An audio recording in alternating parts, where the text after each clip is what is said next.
आज तक आपने सुना होगा कि इब्लीस हमेशा इंसान को इबादत से गुमराह करने की कोशिश करता है, मगर आज की यह कहानी इतनी अजीब है कि इसे सुनकर आप हैरत में पड़ जाएंगे। एक शख्स अंधेरी रात में नमाज अदा करने के लिए अपने घर से निकला। रास्ता बहुत अंधेरा था और चलते हुए उसे ठोकर लग गई। वह मुंह के बल गिर पड़ा और कीचड़ से लथपथ हो गया।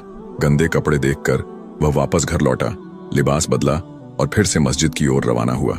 अभी कुछ ही कदम चला था कि उसे दोबारा ठोकर लगी और वह फिर गिर पड़ा, मगर उसकी हिम्मत कम न हुई। वह फिर घर लौटा, कपड़े बदले और एक बार फिर मस्जिद की ओर बढ़ा। इस बार जब वह घर से बाहर निकला तो दरवाजे पर एक अजनबी खड़ा था, जिसके हाथ में एक चमकता हुआ चिराग था। अजनबी चुपचाप उसके आगे आगे मस्जिद की तरफ चल पड़ा। चिराग की रोशनी में इस बार रास्ता साफ नजर आ रहा था और वह बिना किसी मुश्किल के मस्जिद पहुंच गया। मस्जिद के दरवाजे पर वह अजनबी ठहर गया और नमाजी अंदर चला गया। नमाज अदा करने के बाद जब वह बाहर निकला तो देखा कि वह अजनबी अभी भी खड़ा था, मानो उसे घर छोड़ने आया हो। नमाजी को अजनबी पर शक हुआ और उसने उससे पूछा, आप कौन हैं? अजनबी ने जवाब दिया, मैं इब्लीस हूँ। यह सुनकर नमाजी हैरान रह गया और बोला, शैतान मुझे मस्जिद तक कैसे छोड़ने आया? तेरा काम तो लोगों को गुमराह करना है।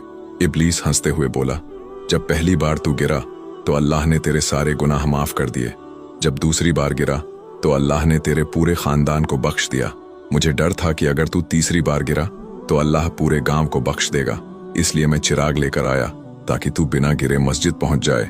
यह सुनकर नमाजी की आंखों में आंसू आ गए। उसने सजदे में गिरकर अल्लाह का शुक्र अदा किया कि उसकी मेहनत और नियत को अल्लाह ने कबूल कर लिया।